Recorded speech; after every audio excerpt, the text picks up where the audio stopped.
disconnect between something like his Super Bowl performance not being political and then something like his Grammy speech being political.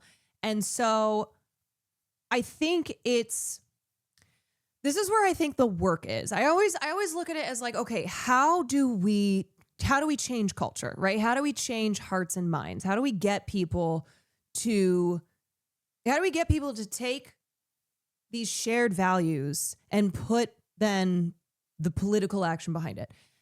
And seeing this celebration of diversity, this celebration of Puerto Rico and Latin America and its people and its culture, and how that is the message of immigrant rights or human rights. That is the message of anti-imperialism, of anti-colonialism, is these are human beings with lives, with the right to, the right to freedom, the right to rights. And you can recognize and celebrate and appreciate that when you're watching this halftime Super Bowl show that was very good. It was very, very good. But then it's the connection in between that and a statement like fuck ICE, a statement like immigrant rights are human rights, a statement like, fuck American imperialism.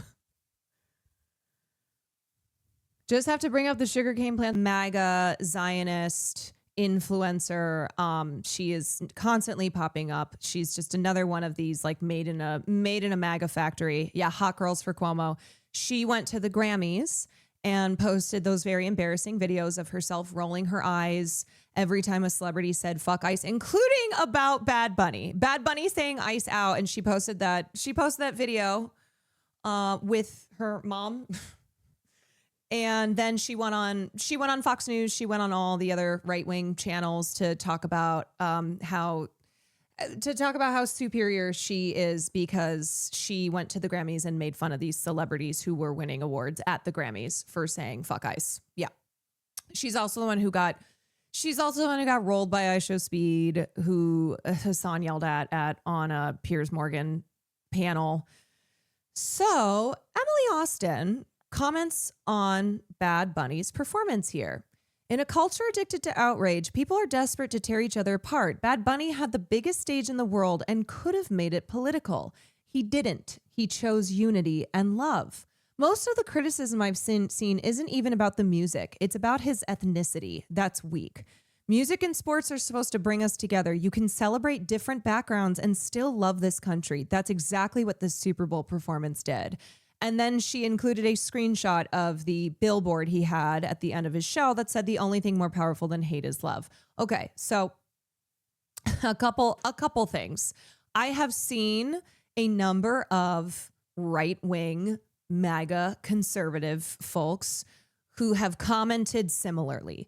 They've been like, oh, actually, I really enjoyed the halftime show, and the fact that Bad Bunny didn't make it political, blah, blah, blah.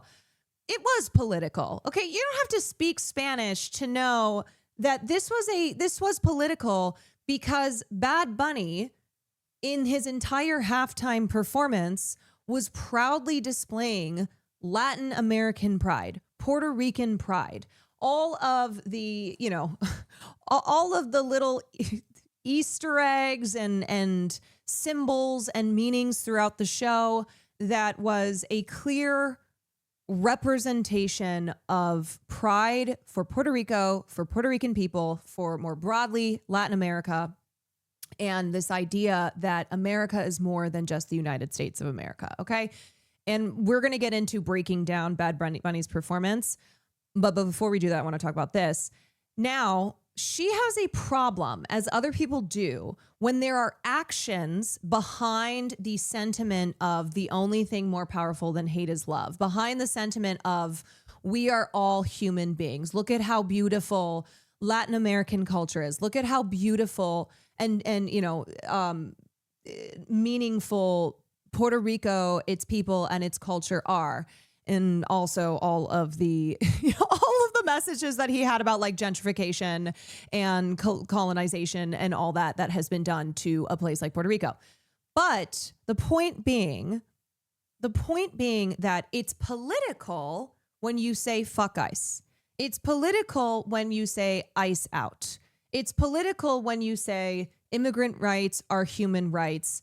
It's political when you do not agree with people being murdered in the street by ICE agents at the behest of the federal government, or people being kidnapped, little kids being taken from school, being held without any due process, any rights, their parents being taken from them. Like, it's all political to oppose that.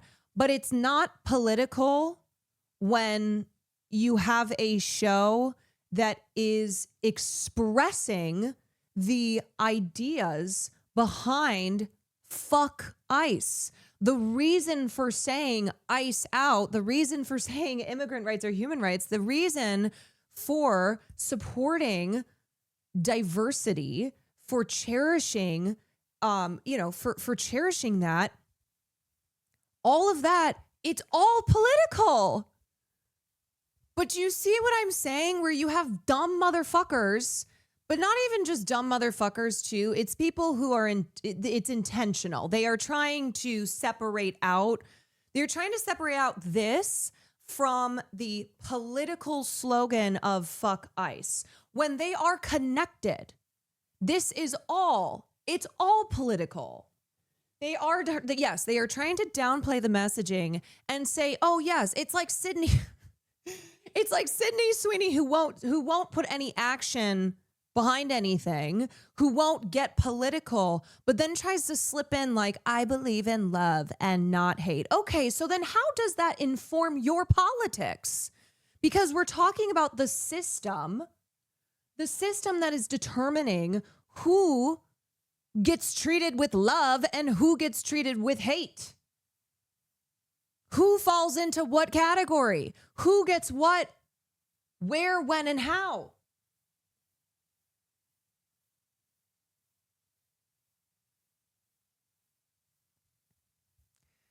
So please, first of all, do not look at Emily Austin's statement and go, wow, all these MAGA people are changing their mind. No, they're not.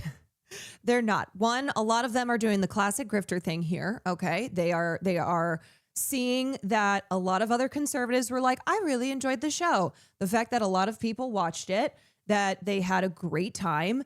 And now they're trying to say that this is good because it's not political, but the other stuff is bad because of political. Also, it's not political when you talk about how evil brown people are and how the USA is the best country in the world. Like, they pretend their own words are not political when they say them. Yes. Yeah. It's like, oh, they are the apolitical when in fact that doesn't exist. It's not real. There's no such thing. It's like people who liked Making because of his perception of nonviolence and only after he was liked MLK. Right. Yeah. Whereas, a lot of white people at the time vehemently opposed MLK Jr. and his message. This is the same side that refuses to believe that Born in the USA is political nothing. Yeah, that Born in the USA has been co-opted by the right as a, celebration of patriotism, as, kind of a white nationalist, a whole white nationalist vibe. And Born in the USA was Springsteen's condemnation of the Vietnam War. It's like a lot of songs at that time was a reflection upon how much war destroys, how awful war is. Like, just listen to the lyrics. I know. The first verse is born down in a dead man's town. First kick I took was when I hit the ground. Right. And so they will love that song and sing that song. But then when Bruce Springsteen comes out and says something, condemns Donald Trump, condemns the actions of a fascist agency like DHS and ICE and a fascist government, now he's being political. Well, hold on a second. Well, wait a second. The boss is getting political here? I don't think so. Go back to singing. Go back to singing songs that are anti-war songs. I hit with so much emphasis. I hit my space bar. Yep, I was arguing with my Zionist cousin the other day. She was saying that if Palestinians wanted to be treated well, they would be peaceful. I legit pointed to her arm where she has a Joan of Arc tattoo and said, how are you going to say that when you have the woman who was burned at the stake for breaking the norms? Yeah, you know how people oppressed people get their freedom by appealing to the morality of their oppressor? Yeah, you know how that's always worked out? You simply just appeal to the morality of your oppressor. You just ask nicely, and then you'll stop being oppressed.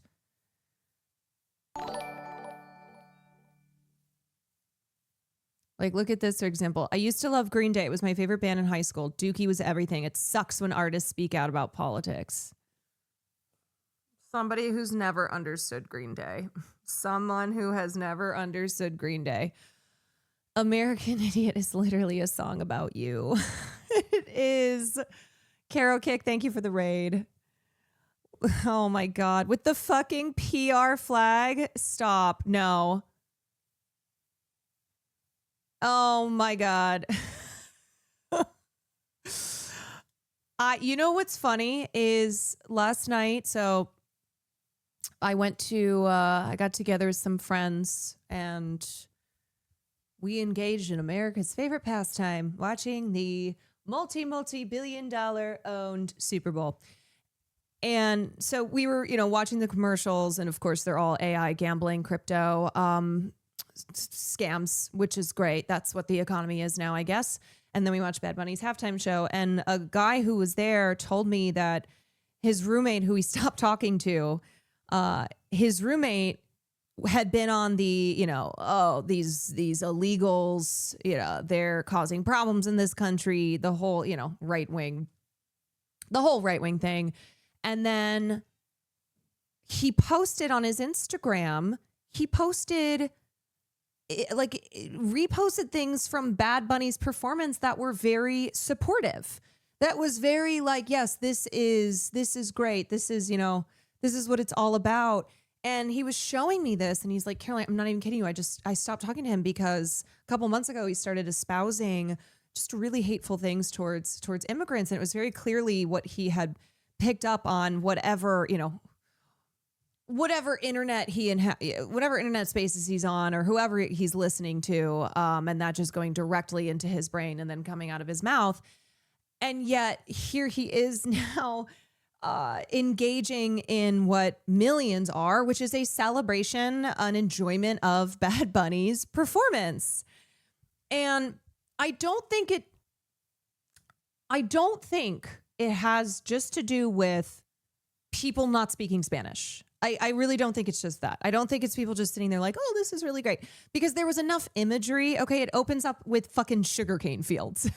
There's enough imagery. The fact that it's all in Spanish. And this is what some conservatives have been railing against, being like, my Super Bowl halftime show's got to be in English. Ain't no speaking of Spanish here. This America. So no, I know Americans are very ignorant, but I think it's also that people are very vibes based. Okay. A lot in their politics is very vibes based. And so to see people, I promise you, I'm not overestimating the average American's ability to understand symbolism. Okay. I promise I'm not overestimating. I know.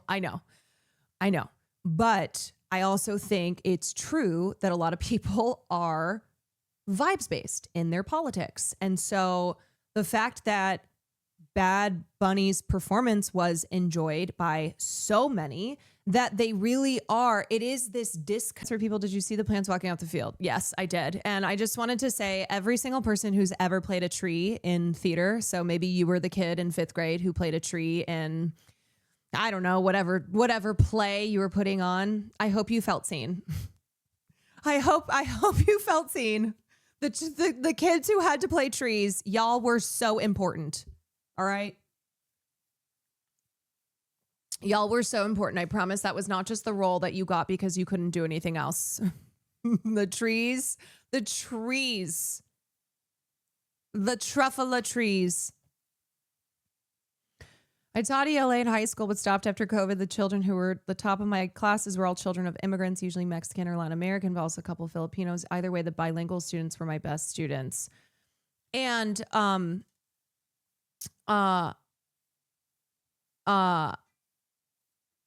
I just think about too how being bilingual has always been a signifier of has been a signifier of like being wealthy, being upper class. You know how kids from wealthy families study they study other languages because from the moment they're born they're like on this track of being going to an Ivy League school or going to a really good college and then just being a part of this upper echelon of society. And it's one of those, though, that because of right-wing culture wars, it has turned being bilingual into something that represents people who are a problem. So somebody whose first language is not, it's a matter of like, if your first language is English and you speak another language, great. If your first language is not English and you speak another language, usually English, then bad. And just, yes, the socioeconomic division there. Yeah, I know most of Europe speaks multiple languages. Yes, this is definitely a very American-centric thing. This is when you live in America and you don't, first of all, a lot of people who live here can't even speak English. A lot of people whose only language is English can't even speak English that well. And they're out here acting as if somebody who speaks multiple languages, English is just not their first language, is the problem. We barely read over here. Yeah, we cannot speak and read. My first language isn't English, but that's okay. It wasn't the first language here either. Yeah, that's something that Bad Bunny said. I appreciate you always seeking out the harder, more productive approaches to these conversations. Thank you. Thank you. Okay, here's another post that I was just thinking about how people's politics have changed because of the dominance of the right wing in media on the internet. Here's a post. Sometimes I think Disney was more inclusive when it wasn't trying so hard to be, and includes examples of Disney movies where there is diversity, right? And the person who reposted this said, sometimes I think I was less mad about minority representation in media before it became a moral panic pushed on me by the brain dead right-wing media I'm addicted to. And that is perfectly said, first and foremost. There you go, right? It's not that you have a problem with minority representation, because that's not something that suddenly appeared in 2016. We have had, for example, cross-race casting in Shakespeare prior to 2016, but it was only once in the era of the great culture wars that was indicative of a society in decline. Oh, now suddenly we have people of color playing roles in Shakespeare plays? I don't think so. This is a sign of a society that is in economic and social decline. We must go back. Can you imagine if, yeah, there's a lot of things that we go, imagine if this came out today. But it's the same thing as like people getting so crazy over the opposition to ICE, over a statement like fuck ICE, ICE out, people who are supporting immigrant rights, the treating of immigrants as human beings, and then they'll happily watch a Super Bowl performance despite the attempts by the right to paint this as anti-American, anybody speaking in Spanish, that's anti-American. And yet this was the most watched halftime show of all time. There are plenty of conservatives who enjoyed it. And you cannot ignore the fact that this was the first Super Bowl performance all in Spanish. There was not a lick of English aside from Lady Gaga. Lady Gagacita. And that it was really fun. It was really, really enjoyable. People had a great time. And it's that they are being told that you have to hate this thing. You have to hate this thing, even though previously you didn't really feel this way. You didn't feel this strongly.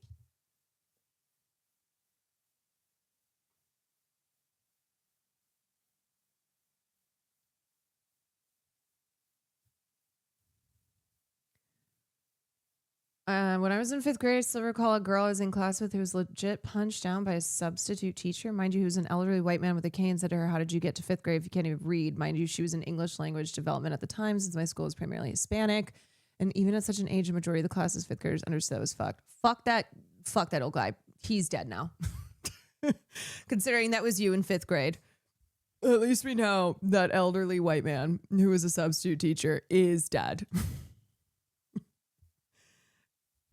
Dead and gone. I hate that the American brain rot makes its way to South America. Like, someone told me that Black Little Mermaid was forced inclusion. I was like, bro, we're both Latinos. Why do you even care about replacing a white Disney character? Yes, and when people actually examine, which they don't do, but if you were to examine, where is this coming from? Do you actually believe that a Black mermaid, a fictional creation? A mermaid? That a Black mermaid is the thing that we should be so angry about here? It's like, that's when the House of Cards will start to fall apart. And that's why conservatives never want to let this go. That's why they hammer this shit over and over again and try to keep people's focus on this being the biggest issue.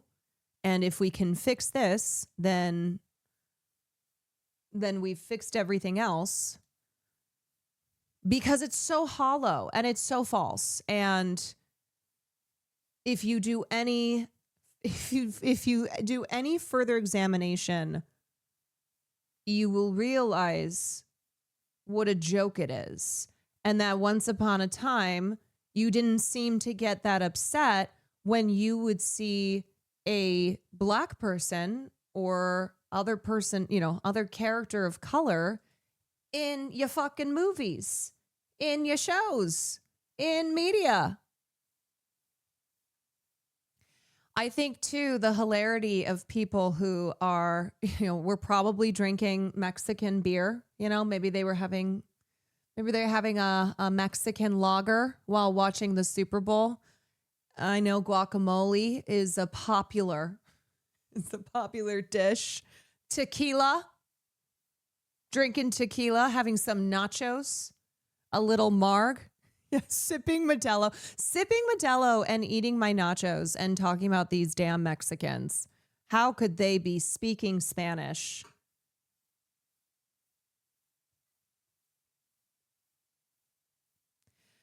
How could they be speaking Spanish? This is America. The National Football.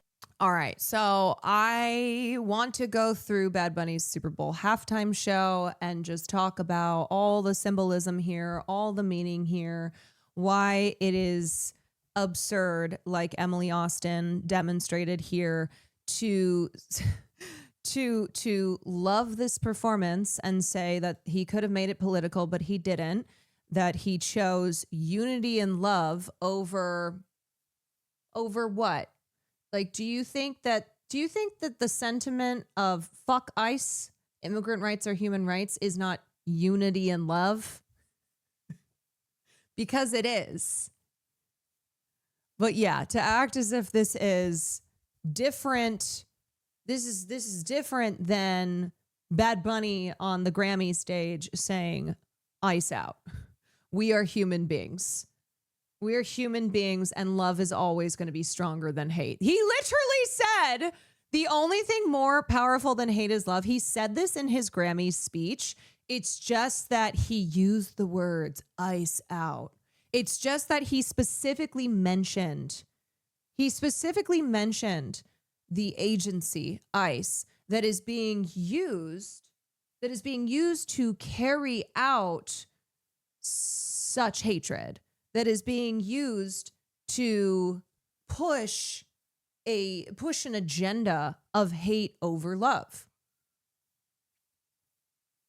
Did you see people thinking his jersey was an AOC endorsement, even though he has the last name Ocasio? Yes. I also I saw people, and holy shit, y'all. I saw people saying that the little boy in the Grammys performance who he gave, who was watching him win the Grammy on TV, and then he gives his Grammys to, that they said that was Liam Ramos. It's not Liam Ramos, okay? And actually, I don't think, if you're aware of that, I don't think it's good to be spreading that, because currently Liam Ramos and his family are being targeted by the administration still. They are trying to rush order Liam Ramos and his family's deportation from the United States. And keep in mind, his family came to the U.S., I believe, in 2024, and they have sought asylum. That is their legal right to do so. They sought asylum.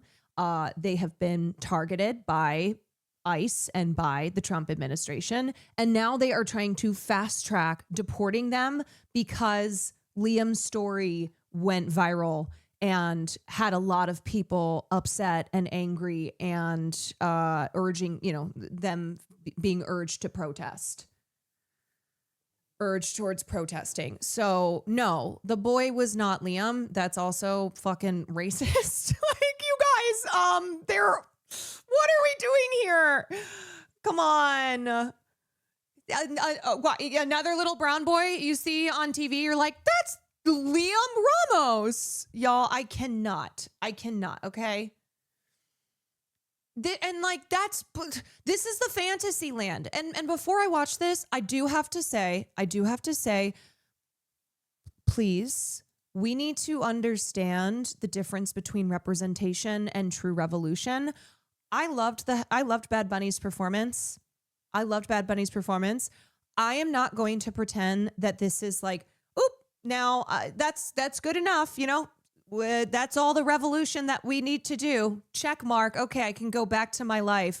And I think people creating this fantasy that Liam Ramos then became the boy who was at the Super Bowl halftime show that Bad Bunny was giving his Grammy to, and everyone lives happily ever after. No, Liam Ramos and his family are facing deportation because they are targets of the state. The work is not done.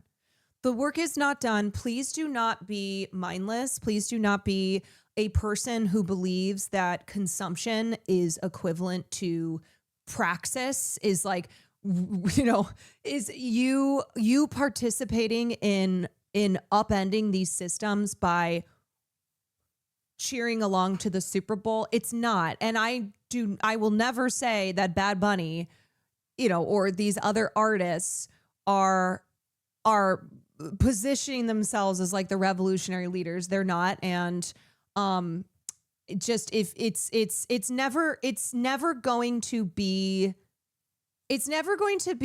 as substantial as some people will want it to. In the same way that like you buying products that you think are, it's like you doing activism through consumption and through and through buying products that you think are just better than other ones that are more ethical. That's not the end here. Okay, so I am never going to be a person that's like the halftime show that is owned and operated by the NFL, a multi-billion-dollar organization. I am never going to be like the halftime show needs to be the revolution point, because that's never going to be true. And that should not be the expectation of it. In the same way that like when Kendrick Lamar or Beyonce with her Black Panther, aesthetics, that's what it was. It was a representation at the biggest viewed cultural event of the year.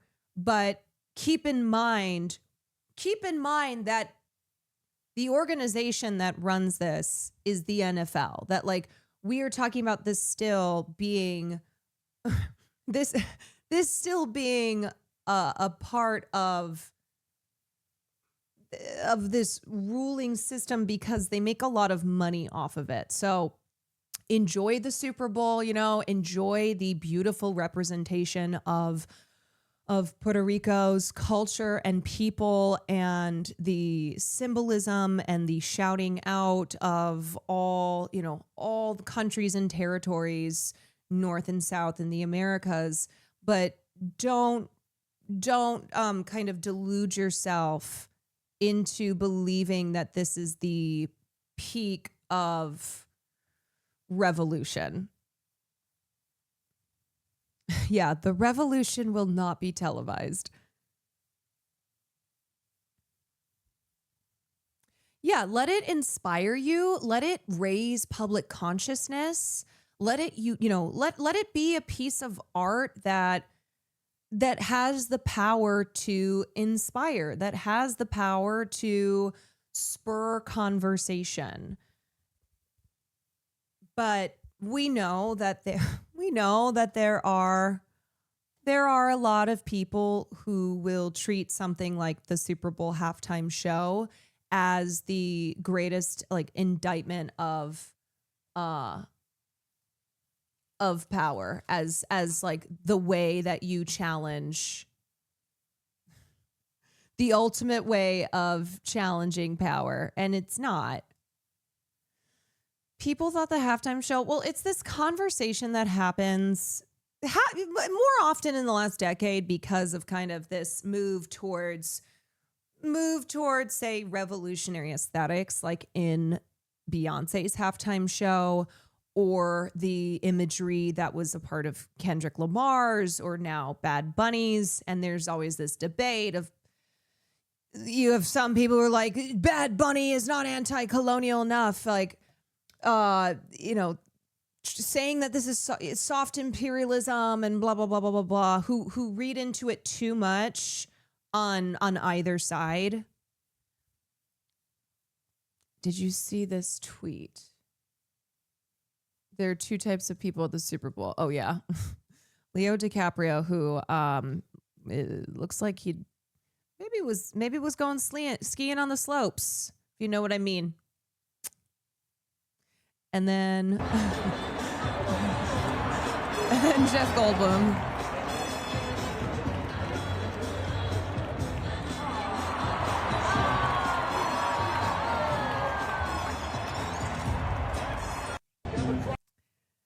Most of what I saw was just celebration of the art and finding it rejuvenating.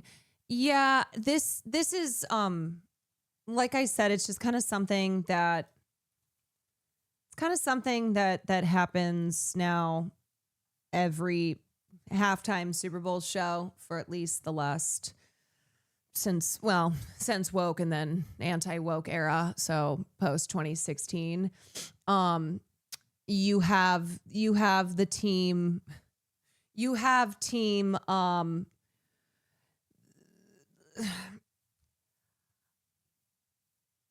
like essentially treating the Super Bowl halftime show as something more than it is, and also people who expect more from what it's ever going to be. You know, it's I get it that it's like I get it that people who care deeply about really challenging power and fighting the system and are like, that's not going to happen via something that is mass consumed like the halftime show. But then others who it's like this refusal to allow people to at all enjoy the show, knowing full well that, yes, this is the NFL. Like, yes, we understand this is a multi-billion-dollar corporation. Yes, we understand that, like, this is not going to end oppression.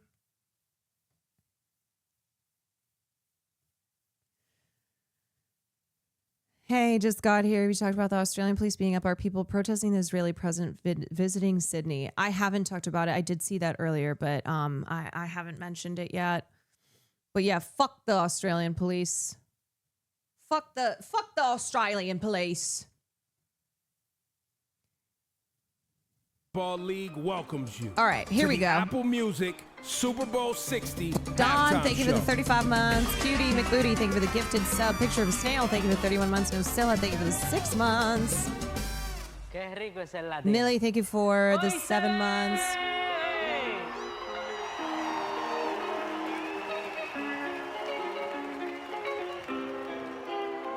You want me to translate for you?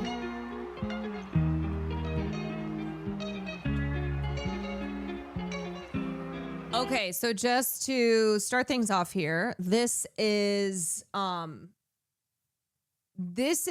depiction of sugarcane fields. All right, so opening up the show, you see these shots of people who are working in sugarcane fields, and Bad Bunny sings his song, forgive me, Titi me pregunto, and I think that translates to Auntie asked me. Titi me pregunto. Is that okay? Y'all mind if half Asian, half white girl speaks a little Spanish here? Okay. Tio Kwan, y'all mind if I speak a little Spanish here? And the reason for this is because sugarcane was the driving, was the main economy for a lot of countries in the Caribbean in the 19th and early parts of the 20th century. Also, sugarcane fields have long symbolized the long legacy of colonialism and of slavery in the Caribbean region. And first it was African slaves who were working on these plantations, who were enslaved on these plantations. And this is when Puerto Rico, y'all mind if I have a little accent here? This is when Puerto Rico was still Spanish owned. And then after the Spanish-American War, one of the things that then the United States got from that war was the territory of Puerto Rico. So that is why Puerto Rico is a territory of the United States.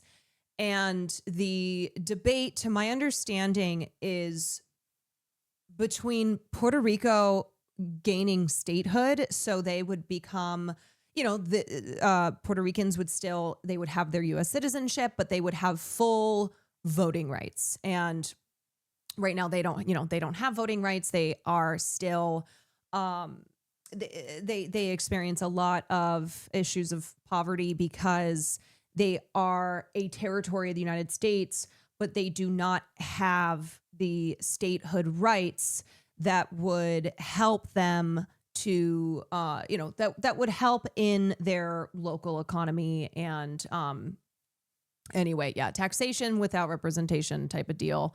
So it's between Puerto Rico getting statehood, but also, and then Puerto Rico having independence, which means they would not be a territory. They would not be a state. They would be completely independent.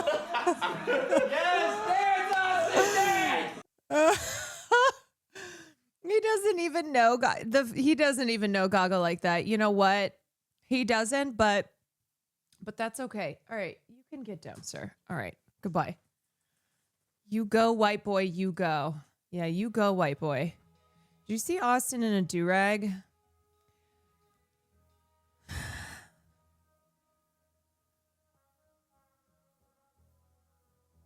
No.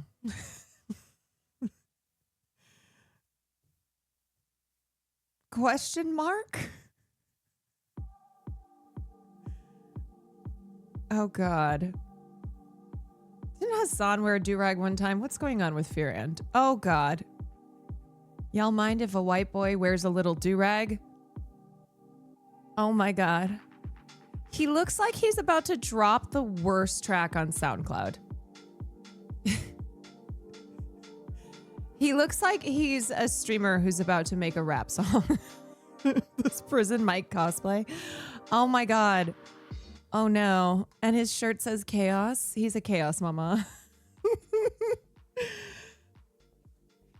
He looks like a weed dealer who will immediately sell you out to the cops.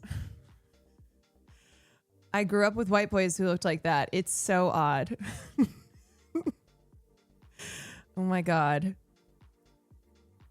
He looks like he's about to put on a song that he looks like he's at karaoke and he puts on Blank in Paris and the song starts and you're all sitting there like, is he?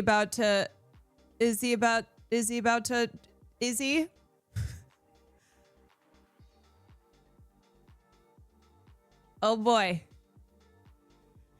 Concerned. Why does he look like he's a Bigfoot sighting? He does look like a Bigfoot sighting photo. I didn't know. You know what? We've found Bigfoot. And he's a gay man wearing a do-rag and a shirt that says chaos. A man who claims he's the pass. Yeah, he looks like a white boy who says that he's actually like 1/16 black, so he has the pass. He looks like a white boy who says he's black. I died when he referred to himself as the pussy demon. Oh my God. Raziel, thank you for the 23 months. L Factory, thank you for the 3 months. Jacob, thank you for the 39 months. Marble Honey, thank you for the 6 months. Kusakusi, thank you for the 29 months. Oberland, thank you for the 5 months. Wow. Yeah, all my friends are black. Yeah. All my friends are black. It's cool. He's what Ludwig wishes he was. Yeah, he looks like what Ludwig thinks he sees in the mirror when he wakes up every day and looks in the mirror. See, wait, no, isn't there didn't Hasan do a stream with Sean? Number 5, Cussy, Fragrance Chanel, Abolish Ice. Oh God. Yeah, didn't Sean put him in a do-rag as well? We have now half of Fearand. We have photos of half of Fearand. Fearand do-rag. No, I don't think Will was a part of that. Was he? I don't remember. No. Cutie should get... No. Cutie, the last thing she needs to do is get braids. Okay? No.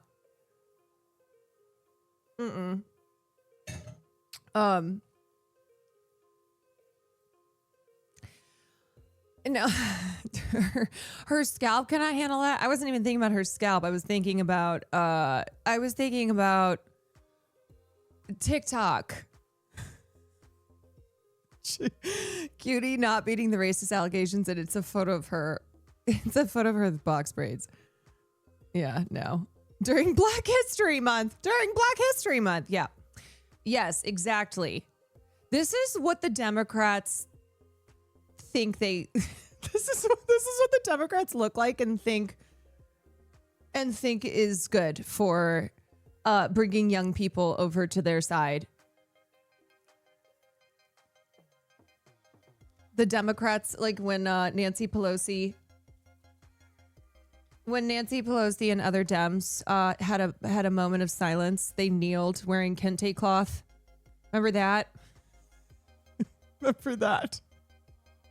It was so powerful. I can't believe anyone thinks that the Democrats don't truly believe in racial justice. Yeah, I can't believe they kicked this man out of the DNC. Haven't they seen this photo? They're like, wait, that's our thing. Maybe they were mad. They're like, that's our thing.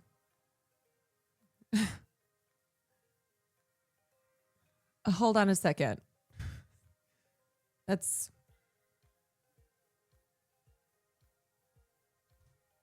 us. You see what happened to Cinna during BLM? What? Oh no. Oh. Oh no. Wait, I think I've done this to Will before. It never ends up well. Oh, that's funny. No, I will tell. Okay, let me just tell y'all a little bit. Let me just fill you in a little bit. So I missed Austin in a do-rag. I missed Cinna being punched. Because I had a bad weekend and I needed to get off the internet. And there were a couple points that I was like, I need to get off the internet. And then I'd say out loud, my job is internet. And so I'd pick up my phone again and then I would throw it and be like, I need to get off. I need to be offline. I need to be offline. I could feel myself breaking down. And to be honest, like so basically I went online, I saw this Emery shit. I saw like so much misogyny directed towards Kaide because of this breakup. And I was like, I hate Twitch. I hate this platform. I hate everything. And then it just all kind of compounded because I've already been feeling now Sakura, of course. It's like this. Yes, of course, this is what happens. And then just, I saw a couple tweets about how, you know, it basically reinforcing that to succeed on Twitch as a woman at the highest levels, you have to be a good girl. And by being a good girl, you don't say anything. You're just cute and you sit there and you don't piss anybody off by saying anything, by being political, et cetera, et cetera. And if you don't do that, then you're bad. You're a nasty woman. You are a problem. And it's just, I already have felt so limited by Twitch and feel like this is a platform that the worst of the internet, you know, is amplified in Twitch. And it's just a lot of young men who are extremely misogynistic. And that's these major streaming communities and how men get to say whatever they want. And it oftentimes is reactionary. It is right wing, but that's not considered political. That's just normal, right? But for the rest of us, it's a condemnation of who we are. And for me, as a political streamer, I'm bad by just virtue of caring about things and talking about that, because that becomes political. Even for me to just share my experience of being a woman in this world, that's political. That's bad. We can't do that. We're not supposed to do that. But your friends harass, I don't know what you're talking about. I don't think, no. I also don't think that anyone should turn around and tell Emmy that like she deserved to be sexually harassed and sexually assaulted. Like, I think that's disgusting. And if anyone is doing that, fuck out of here. Of course, I don't fucking support that at all. Okay. But I think it's just, I felt like lately I have been feeling as if Twitch is just, it's not a good platform for me to be spending all of my time making content on. And I look around and I don't feel like I have created anything, because aside from like having a great community on Twitch is so in the moment. It's so, you watch the live streams or maybe you catch some of the VODs and then that's it. And it's always the next day. It's always the next stream. It's always, just what's happening live and in the moment. And it doesn't feel like I have something that lives outside that can reach out to an audience that is not just like dumbass 18-year-old dudes who tell me, who look at a woman of my age and call me a grandma, So it's not that like I've ever wanted to like run the rat race on Twitch and be the biggest streamer on this platform, because that just is impossible. Like what would be required of me, I couldn't, right? Because when I look at how women succeed on this platform at the highest level, it's usually not saying the types of things that I say every single day on stream and like what I advocate for on a daily basis. And I just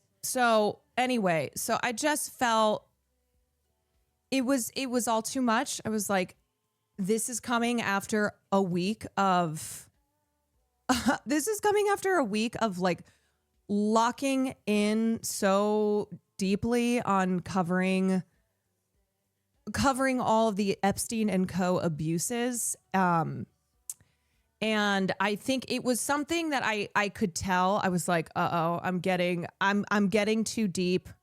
I can feel this affecting me way too much. Simultaneously, I've been reading Virginia Giuffre's memoir and then just talking about it for hours and hours, and then being on a place like Twitter where I have to see these women and girls being smeared, and just the overall general misogyny that exists online. And it's just a lot every day to be like, yeah, wow, this world hates women.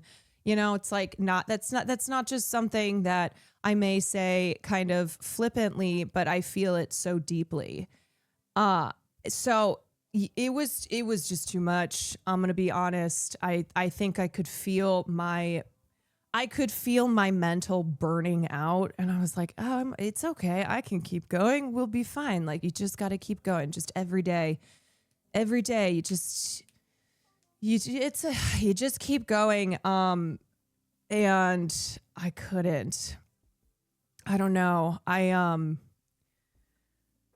Sometimes if I get to this place where I'm feeling things too deeply, I cannot function. And call it a burnout, call it whatever. But I think I've always been a person who felt like, because I'm generally pretty mentally stable. I don't have any official like mental illness diagnosis or anything like that. Just kind of the usual normal amounts of like anxiety and situational sadness. And I think I always felt like I can take all this on because I'm well adjusted. I can handle it. But I think, again, live streaming every night and being on a platform that still is pretty niche, there's not a lot of people watch Twitch and it's become more mainstream, but it is still very culturally niche. And I think the worst of the worst is amplified on a platform like this, and just how often I see streamers, again, just make offhanded comments or say things to the enjoyment of their audience. And to me, it's what makes Twitch a harder place to exist on for the rest of us. So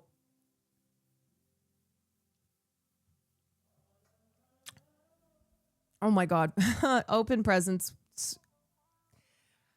Thank you again. You've been super generous. Thank you. I appreciate I appreciate your supporting me, this stream, people in this community. Thank you very much. Thanks to the gift sub. I finally got one from you. Hell yeah. Thank you. I really do appreciate that. And I appreciate y'all understanding what I'm talking about here.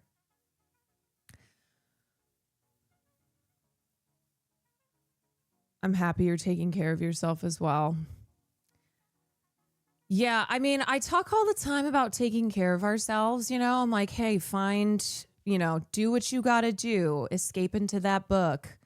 Listen to music, watch a film, go outside, interact with people. But I forget to do those things myself.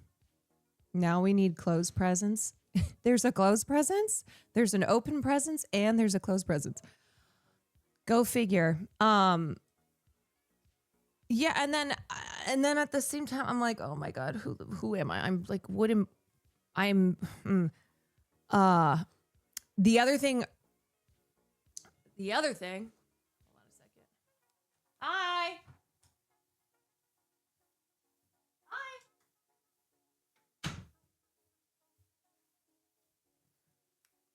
Where's the hold presence? The other thing I think about a lot is my kind of role in things here. Yeah, I have to close the door when I need to focus. Is my role in things as a commentator, as somebody who talks about the issues, is I struggle, and when I'm in a bad mental place, my thoughts really start spiraling out a lot. I struggle with, am I ultimately contributing for the greater good, or am I personally benefiting from other people's suffering? And we all suffer under this, but there are obviously groups of people like immigrants, like Palestinians, like trans community who are being targeted, and I want to, ultimately I come from a place of wanting people to care about things, wanting to be aware, wanting to care, wanting us all to treat each other better. But I also don't want to kind of contribute to these impulses that we have online, which is just consuming bad all the time. And we can get addicted to doom scrolling. And that's not just that's not just sitting on Twitter for an hour and scrolling past all of the worst, just literally the worst things that somebody can say. But it's also, it's everything that we consume, and it's the wrong kind of dopamine. Yeah. And I don't want to, I don't want to be benefiting from that. But at the same time, I know what my intentions are here, and that's not my intention, but I'm just always kind of examining my work and what I'm contributing, and if it is,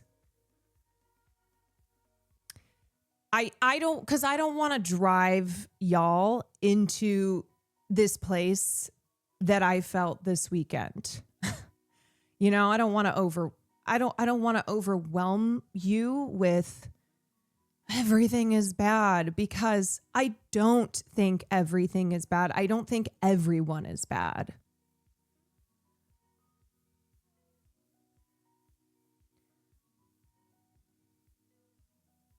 So I see all your support in the chat, and I appreciate that. These are just things that I kind of, when I when I get to this place that that I really hate Twitch. I hate Twitch culture. I hate how openly bigotry right now still is acceptable, and anybody who opposes that is labeled as political, and that's bad. It's very frustrating for the humanity to be, labeled as such in such a negative way. And the frustrating thing is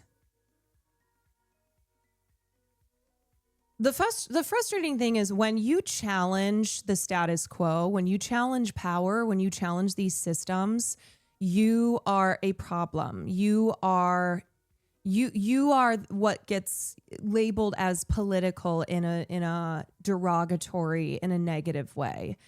And that alone feels like a very frustrating fight. It's like, do you think that I want to spend every day caring about this stuff, talking about this stuff? No, because I wish it weren't the reality. I wish this were not the way the status quo currently works, and therefore requires a challenging of it. This is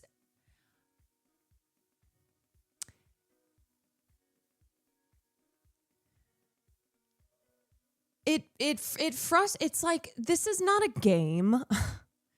This is not a game. There are people who treat it as such. There are people who gleefully treat this as a game. When we're talking about things as fundamental as freedom, as who gets freedom and who doesn't. Politics is who gets what, when, and how. Politics is how power works in this world. Addressing the systems that create such inequality, that create the inability for people to live free lives. And so it frustrates me, every time it's this hand waving away of, oh, well, she's political, or it's just this kind of dismissing of really what is values, like the values that you have in this world, the convictions, like who are you as a human being and how do you express that?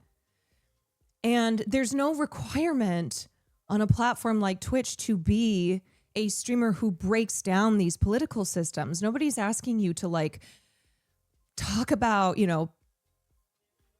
colonialism in South America.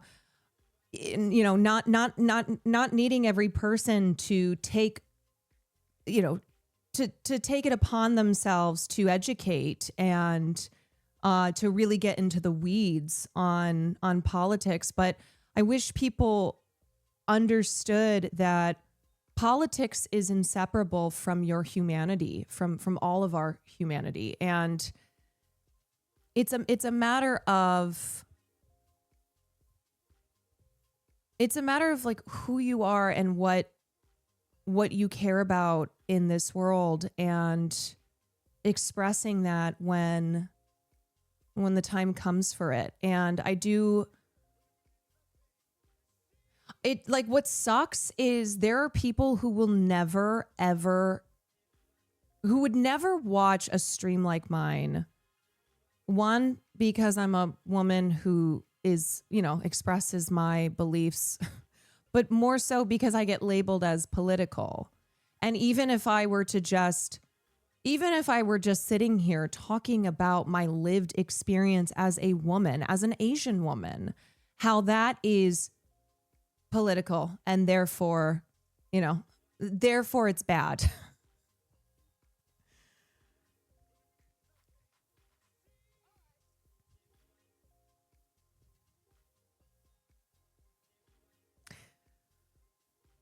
I also think it's political streamers speak to the realities of what chatters live under. Yeah, I mean, it's connecting with one another. You know, it's expressing again the values of empathy. And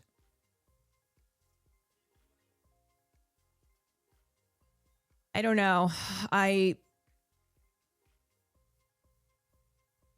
It's I think I keep like comparing the podcast episode I just did with Matt and FD, and how that I've had a lot of people in my life, normies, you know, people I went to school with, reach out to me, tell me that they listened to that podcast or that they saw that pop up on YouTube.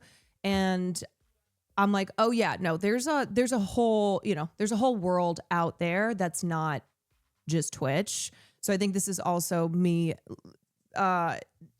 just lately struggling with this platform and kind of looking at my own path here and going, am I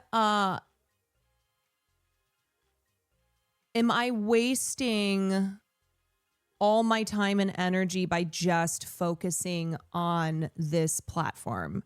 Because I don't know. I feel all the time. And again, it's not that I'm like, I don't look at things from I'm a failure because I don't have 10,000 viewers. It's more of a lot of, you know, Twitch has become more mainstream, but still it's very niche. It's very insular. And you have a lot of streamers who they do, like an Asmongold, who his whole thing is to generate this type of drama and disgusting controversy, because that's the ecosystem. That's like, there's a whole, you know, there's LSF, there's all these clip farming accounts. It's like, this is what drives the streamer economy. And just a lot of what dominates.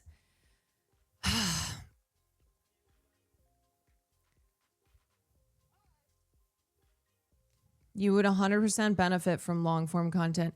Yeah, these are things I have said before, but I just really have thought about it. I've really thought about it a lot this weekend, as I was like, I think this might happen more and more, where I feel burnt out live streaming on a platform like this, feeling as if I come up against so many obstacles, not just the right wing environment, but also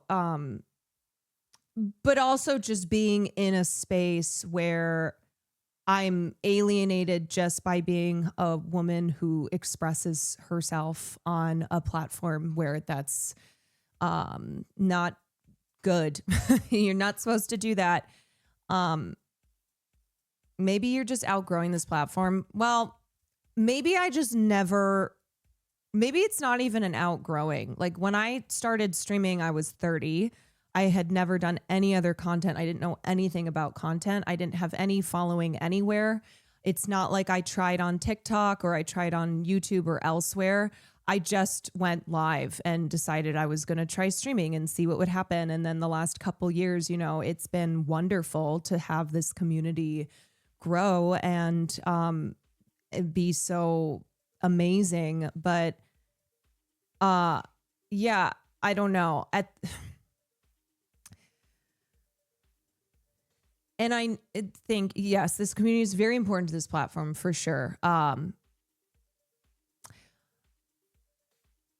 Is the other option being more like Taylor? Well, actually, it's funny because Taylor and Matt Bernstein was in town this week, and they came over to my place and we just all hung out for a bit on Sunday, and we were talking about stuff, and Matt was like, I mean, both of them were giving me advice on trying to move outside of Twitch and, you know, make my commentary, having it live outside of streaming. And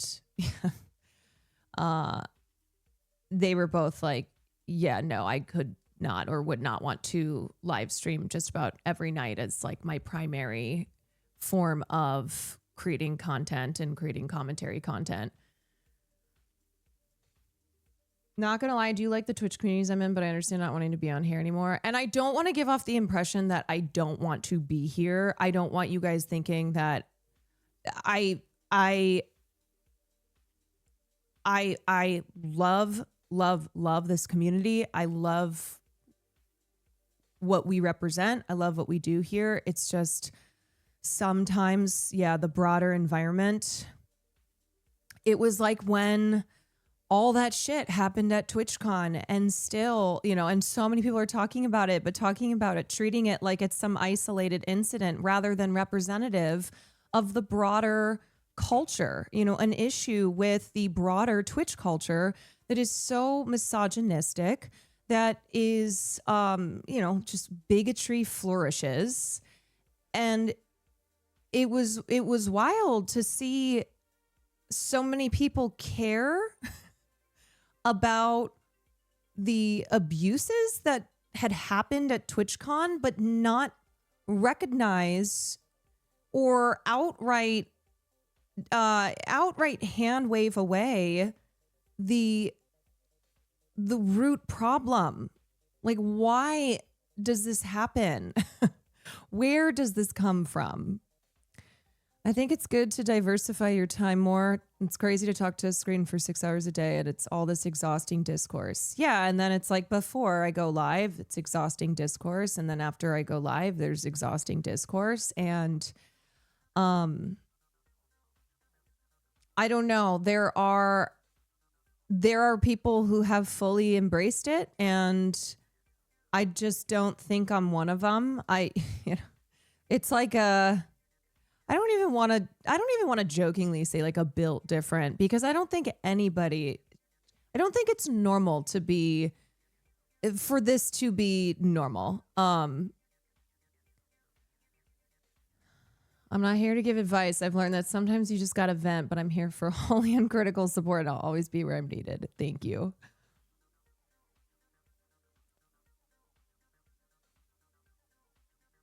The Oasis on the left are the only thing that keeps it sort of decent, and the platform, the admin's actively hostile to them.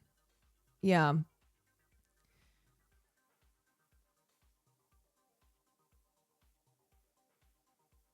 No, and look, I'm not saying that the internet is great. It's like all perfect and great outside of Twitch, and now we're dealing with mass surveillance and these censorship bills that are being pushed through, and nobody is challenging it, and what that's going to mean overall for our digital freedoms. And it's really bad. So I'm having Taylor on Wednesday to talk about it all. Yeah, the Discord Face ID, not good. So trust me, I'm not saying these are problems unique to Twitch, but it does feel like this is a platform that it just really amplifies the worst of the worst. And it's a platform that relies a lot on collaboration, but for somebody like me, again, I collaborate with people, and then they're like, "Oh, she's political." I mean, even one time when I went on Emmy's stream, and we were just talking about what it's like being Asian women growing up in white, predominantly white communities, and how a lot of people in her chat were like, "Ew, Emmy, stay away from her. She's political, gross. Ew. Like, are you 12? Maybe." What? But again, it's the equating. It's okay. It's, yes, everything is political, right? But also it's that everything, things that are political are bad. And we don't want to hear about any of it. We don't want to talk about any of it. And that's the absurdity of being somebody who is a member of a marginalized group, is somebody that just your existence is politicized. The absurdity of like talking about what that existence is like, what that lived experience is like. And you've now gotten political. Human rights are unfortunately political. And again, that is because politics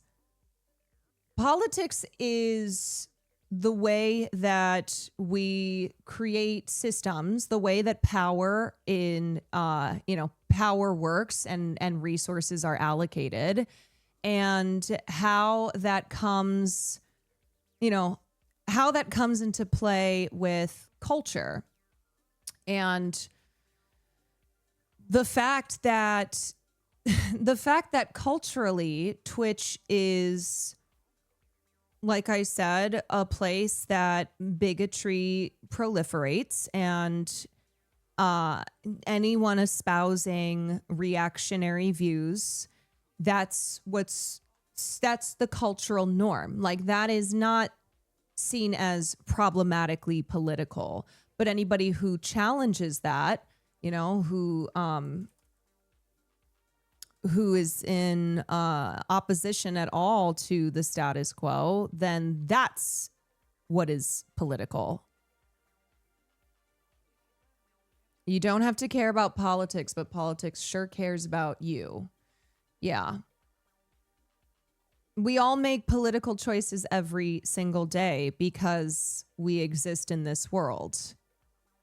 It's all around us. It is politics is a tool that we use to understand, to address, to maintain, to dissolve problems in this world. It's like you have the values of right versus wrong, and politics is how those values are carried out.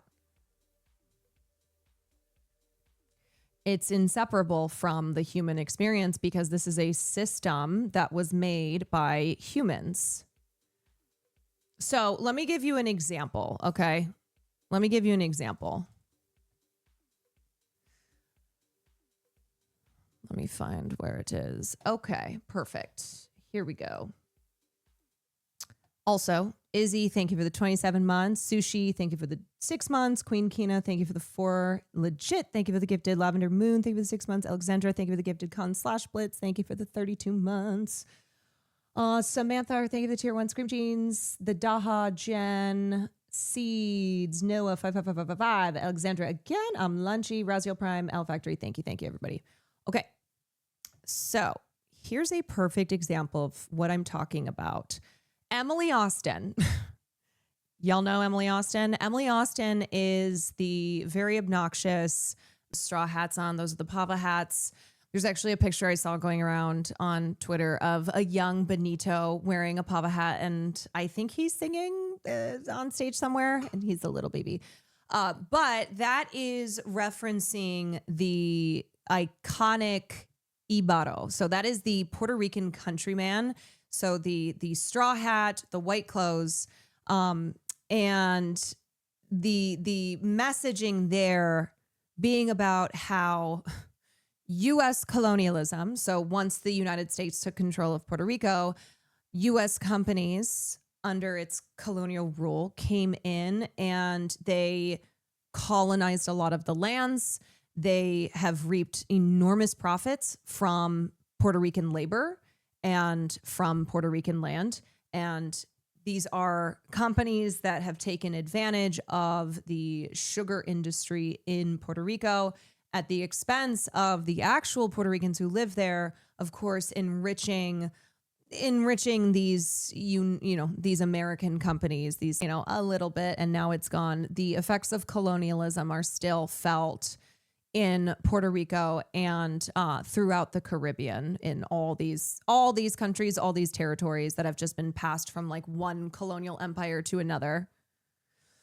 Okay, yes, that is Pedro Pascal. That is Pedro Pascal. This is the cool people house. This is the casita.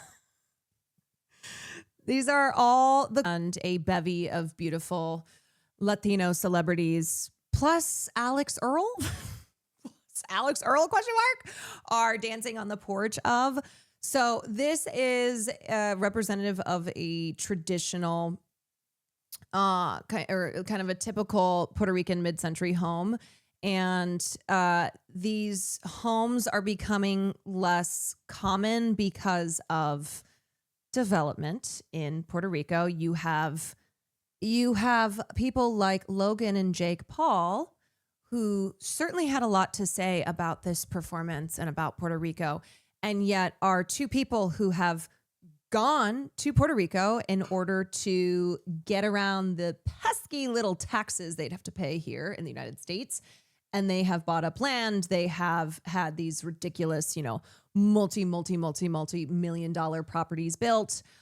So this is the result of gentrification of land development by and for wealthy assholes like the Paul brothers. Yeah, continued colonization.